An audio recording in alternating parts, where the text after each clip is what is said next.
নমস্কার। আমার ইউটিউব চ্যানেলে আপনাদের সকলকে স্বাগত জানাই। আজকে আমার আলোচনার বিষয় অনুবাদ তত্ত্ব ও বাংলা অনুবাদ ভাবনা। আসুন প্রথমেই আমরা দেখে নিই অনুবাদ বলতে আমরা ঠিক কী বুঝি। সাহিত্যের মাধ্যমে মানবের মানসিক ও শৈল্পিক অনুভব শক্তিকে ব্যক্ত করার প্রয়াস অনুবাদ। ভাষান্তরের বাধা পেরিয়ে ভৌগোলিক দূরত্বকে জয় করে বিশ্ব মানবের সঙ্গে সংযুক্ত হওয়ার সুযোগ এনে দেয় অনুবাদ।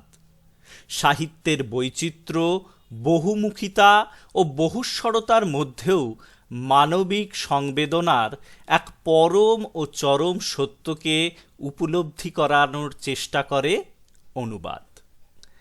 এরপর আমরা আসতে পারি অনুবাদের গোড়ার কথায়। অনুবাদ তত্ত্ব এই বিষয়টা আমাদের প্রথমেই একটু পরিষ্কার করে নেওয়া দরকার। অনুবাদ তত্ত্ব নিয়ে প্রথম আলোচনা করেন সম্ভবত সিসেরো এবং হোরেস। গ্রিক সাহিত্য ও সাহিত্য তত্ত্ব নিয়ে আলোচনাকালে তাদের অনুবাদ তত্ত্ব সমালোচ্য বিষয় হয়ে উঠেছিল এবং অনুবাদ প্রক্রিয়ার ক্ষেত্রে তারা আক্ষরিক অনুবাদ অপেক্ষা ভাবানুবাদকেই প্রাধান্য দিয়েছিলেন। সেক্ষেত্রে উৎস পাঠ থেকে অনুদিত পাঠের মধ্যে দিয়ে, অর্থাৎ সোর্স ল্যাঙ্গুয়েজ থেকে টার্গেট ল্যাঙ্গুয়েজের মধ্যে দিয়ে রূপান্তরিত পাঠকে তারা তুলনা করেছিলেন বসন্তে বৃক্ষের পর্ণমোচনের সঙ্গে। অনুবাদ সহ অনুবাদ তত্ত্ব প্রসঙ্গে কবি সমালোচক হোরেসের এই মন্তব্য অনুবাদ তত্ত্ব প্রসঙ্গে প্রথম এক গুরুত্বপূর্ণ প্রাপ্তি। এরপর আসব ফরাসি তাত্ত্বিক এতিয়েন দোলের কথায়। ফরাসি তাত্ত্বিক এতিয়েন দোলে অনুবাদের ব্যবহারিক তত্ত্ব সম্পর্কে একটি সংক্ষিপ্ত প্রতিবেদন প্রকাশ করেন। এই প্রতিবেদনে তিনি অনুবাদের বিশিষ্টতাকে বিশ্লেষণ না করে অনুবাদকের বিশিষ্টতার বিশ্লেষণ করেছিলেন। তিনি প্রধানত অনুবাদকের ভূমিকার যে বৈশিষ্ট্যগুলি চিহ্নিত করেছিলেন তার মধ্যে উল্লেখযোগ্য হল: 1 নম্বর, অনুবাদক অবশ্যই উৎসপাঠ এবং উদ্দিষ্ট পাঠ সম্পর্কে নিখুঁত জ্ঞানের অধিকারী হবেন। 2 নম্বর, অনুবাদ করার পূর্বে অনুবাদককে উৎসপাঠের অর্থ ও ভাব এই উভয় দিক সম্পর্কে সম্পূর্ণভাবে উপলব্ধি করতে হবে এবং মূলের দুর্বোধ্যতাকে ব্যাখ্যা করার স্বাধীনতা অনুবাদকের থাকবে।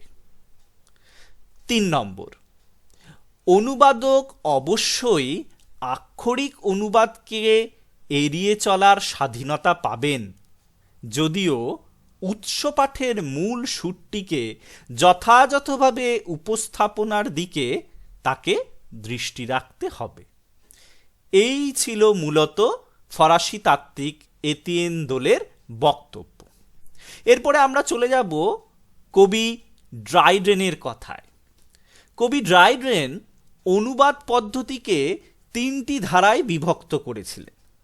এই 3টি ধারা ভীষণ গুরুত্বপূর্ণ অনুবাদ তত্ত্বের আলোচনার দিক থেকে। তার বিভাগগুলি হল: প্রথমত, মেটাফ্রেজ বা রূপান্তর বা শব্দান্তর। প্রতি শব্দ এবং প্রতি পংক্তি ধরে আক্ষরিক অনুবাদ করাকে তিনি মেটাফ্রেজ বা রূপান্তর বলে চিহ্নিত করেছেন। 2 নম্বর, প্যারাফ্রেজ, পল্লবিত ভাষান্তর বা ভাবানুবাদ। মূলের অর্থ অপরিবর্তিত রেখেও শব্দান্তরে অর্থ প্রকাশ বা পল্লবিত করে অনুবাদ করার প্রচেষ্টা। প্রধানত ভাব থেকে ভাবে অনুবাদ করা, এই হলো প্যারাফ্রেজ বা ভাবানুবাদ। 3 নম্বর, ইমিটেশন, অনুকরণ বা অনুসৃত অনুবাদ। মূল সাহিত্যের প্রেরণায় সদৃশ সাহিত্য সৃষ্টি বা অনুবাদ। আত্মীকরণ ভাবনার দ্বারা প্রধানত এ ধরনের অনুবাদ কর্ম নির্মিত হয়ে থাকে। এই হল ইমিটেশন বা অনুকরণ বা অনুসৃত অনুবাদ। এরপর আমরা চলে যাব আরেক বিখ্যাত অনুবাদ সম্পর্কে তাত্ত্বিকের কথায়। 1971 খ্রিস্টাব্দে অনুবাদ তত্ত্ব ও অনুবাদ প্রক্রিয়ার ওপর প্রথম পূর্ণাঙ্গ সংকলন প্রিন্সিপলস অফ ট্রান্সলেশন শীর্ষক গ্রন্থটি প্রকাশ করেন আলেকজান্ডার ফ্রেজার টাইটলার। ইংরেজি ভাষায় রচিত এই সংকলন গ্রন্থটি অনুবাদ বিষয়টির পদ্ধতি থেকে তত্ত্বে রূপান্তরণের প্রথম ধাপ বলা যায়। টাইটলার অনুবাদের ক্ষেত্রে 3টি প্রধান সূত্রকে চিহ্নিত করেন। এগুলি হল: 1.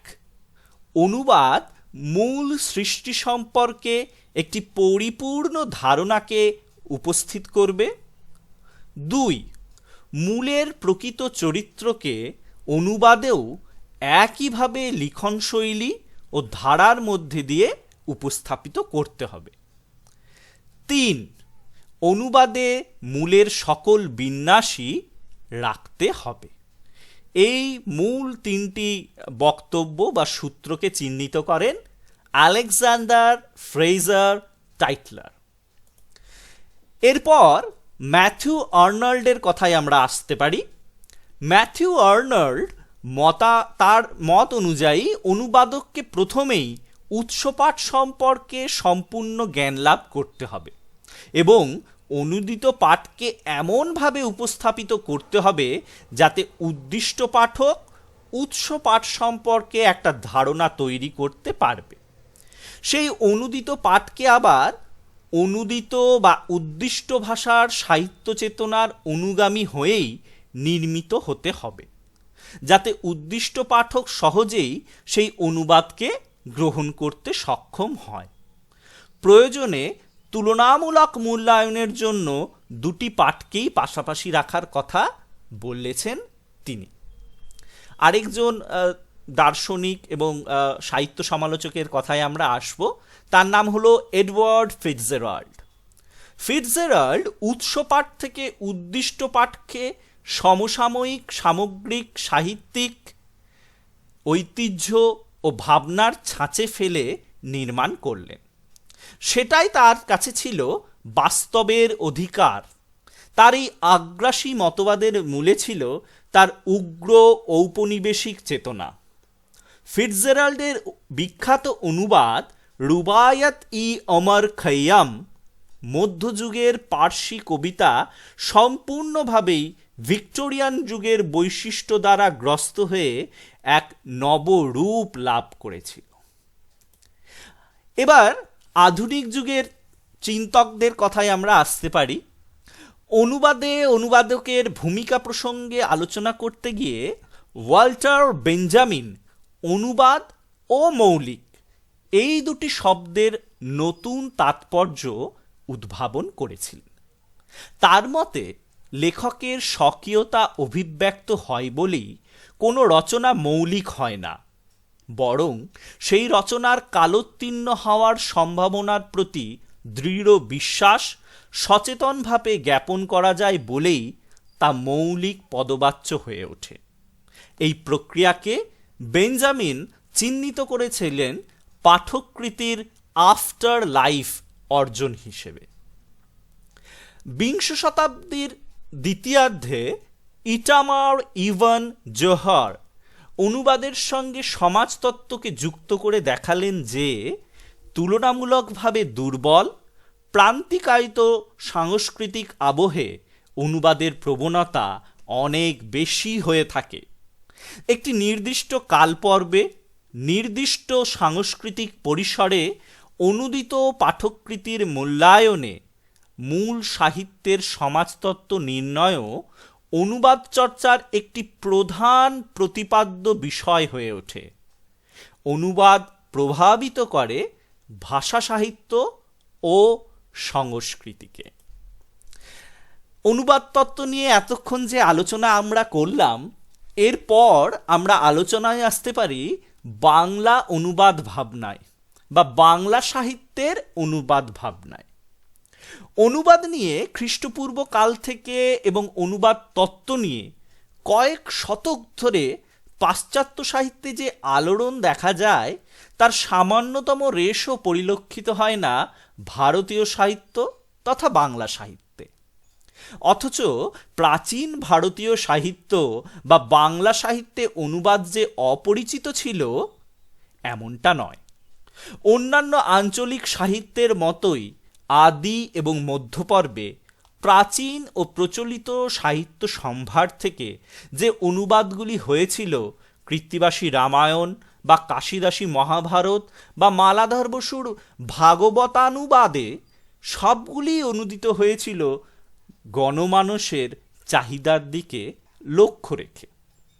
মূলত সমকালীন রাজনৈতিক, আর্থসামাজিক পটপরিবর্তনের পরিপ্রেক্ষিতে আপন পূর্বজ সংস্কৃতিকে জানার আগ্রহ থেকেই এই সকল লোকপ্রিয় গ্রন্থগুলির ভাবানুবাদ হয়েছিল। আধুনিক বাংলা সাহিত্যে অনুবাদ চর্চার সূত্রপাত হয় বিশেষ উদ্দেশ্যমূলকতাকে সামনে রেখে। তৎকালীন প্রত্যক্ষ কিছু প্রয়োজন সিদ্ধি এবং পরোক্ষ ও বৃহত্তর উদ্দেশ্য ছিল বিশ্বের বিভিন্ন সাহিত্যের সঙ্গে পরিচয় সাধন করার প্রয়াস, যাতে সমকালীন বাঙালি সমাজের শিক্ষার মান, বোধবুদ্ধি, চেতনা ও মনন কল্পনার বিস্তার ঘটে। প্রথমোক্ত কারণ অবশ্যই ঔপনিবেশিক শাসনের সুবিধার্থে এবং পাশ্চাত্য শিক্ষা বিস্তারের প্রয়োজনে পাঠ্যগ্রন্থাদির অনুবাদ বা রাষ্ট্র শাসনের পক্ষে অপরিহার্য আইনকানুন, রীতিনীতি, নির্দেশনামা ইত্যাদির অনুবাদ বা ধর্মপ্রচারের উদ্দেশ্যে ধর্মগ্রন্থাদির অনুবাদ সংঘটিত হয়েছিল। এর উদাহরণ হিসেবে উল্লেখ করা যেতে পারে ঈশ্বরচন্দ্র বিদ্যাসাগর কৃত কথামালার বিজ্ঞাপন সূত্রটিকে। শ্রীরামপুর মিশন ও ফোর্ট উইলিয়াম কলেজের প্রধান রূপকার উইলিয়াম কেরি, যিনি অনুবাদকে ধর্মপ্রচারের উপায় বলে মনে করতেন এবং যে কারণে তিনি নিজে বা তার পরিচালনায় 40টি এশীয় ভাষায় আংশিক বা সম্পূর্ণ বাইবেল অনুবাদ করে প্রকাশ করেছিলেন। যে ধরনের উদ্দেশ্যমূলকতাকে সামনে রেখে শ্রীরামপুর মিশন বা ফোর্ট উইলিয়াম কলেজের প্রতিষ্ঠা, সেই একই ধরনের প্রবণতা থেকে 1851 খ্রিস্টাব্দতে বঙ্গ ভাষানুবাদক সমাজ প্রতিষ্ঠা হয়। ঔপনিবেশিক শাসক শক্তি তার নিজ প্রয়োজনে অনুবাদকে শুধু ব্যবহার করেনি, শাসিত শ্রেণীর থেকে অনুগত এক অনুবাদক গোষ্ঠীও সৃষ্টি করেছিল। অনুবাদ তত্ত্ব ভাবনার পাশাপাশি যদি এর প্রয়োগগত মাত্রাবিন্যাস লক্ষ্য করা যায়, তাহলে দেখা যাবে আবহমান কাল ধরেই অনুবাদের গতি প্রকৃতি নির্ধারিত হয়েছে কয়েকটি ধারানুযায়ী, যার প্রথমটি হল আক্ষরিক অনুবাদ, দ্বিতীয়টি হল ভাবানুবাদ। আধুনিককালে এর সঙ্গে যুক্ত হয়েছে কবিতানুবাদ এবং রূপান্তর। এছাড়াও আংশিক অনুবাদ, অনুকরণ বা অনুসরণ ইত্যাদি প্রয়োগ পদ্ধতিকেও অনুবাদ সাহিত্যের বিকাশ ধারায় বৃহত্তর ক্ষেত্রে অন্তর্ভুক্ত করা হয়েছে। আক্ষরিক অনুবাদের প্রধান বৈশিষ্ট্য হল মূল পাঠকে হুবহু উপস্থাপিত করা, কিন্তু এই প্রচেষ্টায় উৎস পাঠের শব্দ ও তার নিজস্ব প্রয়োগগত অর্থ বজায় থাকলেও শুধুমাত্র ভাষান্তরিত করার ফলে মূল পাঠের ভাষাতীত সৌন্দর্যকে উদ্দিষ্ট পাঠে বা অনুদিত পাঠে পাওয়া সম্ভব হয় না। ফলে তা অনেক সময় সহজবোধ্যতা হারায়। এ কারণেই অনেকে আক্ষরিক অনুবাদকে অনুকরণের সমতুল্য বলে মনে করেন। বাংলা সাহিত্যে ফোর্ট উইলিয়াম কলেজের লেখক গোষ্ঠীর অনেকেই আক্ষরিক অনুবাদ করেছিলেন। আধুনিক বাংলা সাহিত্যে অনুবাদ চর্চার সূচনা থেকে বর্তমান কাল পর্যন্ত যত অনুবাদ হয়েছে তার বেশিরভাগই হল ভাবানুবাদ। ভাবানুবাদে অবিকল অনুকরণের প্রয়োজন হয় না, প্রয়োজন পড়ে অনুসরণের। সেখানে প্রধানত উৎসপাঠের ভাব বজায় রেখে উদ্দিষ্ট পাঠে ভাষান্তরিত করা হয়। শব্দ ও অর্থের যথাযথতা বজায় রাখার দায়বদ্ধতা সেখানে নেই। ঈশ্বরচন্দ্র বিদ্যাসাগর থেকে রবীন্দ্রনাথ পর্যন্ত বা রবীন্দ্রনাথের পরবর্তী সময় থেকে বর্তমান কাল পর্যন্ত যারা প্রধানত অনুবাদ চর্চায় আগ্রহ দেখিয়েছেন তারা হলেন হেমচন্দ্র বন্দ্যোপাধ্যায়, নবীনচন্দ্র সেন, দ্বিজেন্দ্রলাল রায়, সত্যেন্দ্রনাথ দত্ত, বুদ্ধদেব বসু, বিষ্ণু দে, উৎপল দত্ত, মানবেন্দ্র বন্দ্যোপাধ্যায় প্রমুখ আরও অনেকে। উল্লেখ্য, ঈশ্বরচন্দ্র বিদ্যাসাগরের ভ্রান্তিবিলাস শেক্সপিয়ারের কমেডি অফ এরার্স নাটকের সরল স্বচ্ছন্দ ভাবানুবাদই করেছিলেন। এখানে তিনি উদ্দিষ্ট পাঠে রূপান্তরিত করেছিলেন উৎস পাঠকে। লক্ষণীয়, সব ধরনের সাহিত্যানুবাদের মধ্যে কাব্যানুবাদই সর্বাধিক দুরূহ। কারণ কাব্যানুবাদ কেবলমাত্র ভাষান্তরণের মধ্যে সীমাবদ্ধ নয়, তাকে হতে হয় সংবেদনশীল। কারণ কাব্যগত বক্তব্যকে অনুদিত করার সঙ্গে সঙ্গে তাকে কাব্যের অন্তর্নিহিত অকথিত বক্তব্যকেও উপস্থিত করার দায় বহন করতে হয়। বচনীয়তা ও অনির্বচনীয়তাকে একসঙ্গে গ্রথিত করেই কবিতার অবয়ব নির্মিত হয়। ফলত প্রাথমিকভাবে কবির হৃদয় সংবেদনাকে অনুবাদের মধ্যে স্পন্দিত করাই শুধু নয়, তার যথাযথ রূপায়নও বাঞ্ছনীয় হয়ে ওঠে। পরিশেষে বলা যায়, আধুনিক সাহিত্য বিশ্ব অনুবাদ ছাড়া অচল, আর সেক্ষেত্রে বর্তমান বাংলা সাহিত্য অনুবাদের অপরিহার্য গুরুত্বকে স্বীকার করে এই ধারা ক্রমসমৃদ্ধ করার লক্ষ্যে অগ্রসরমান।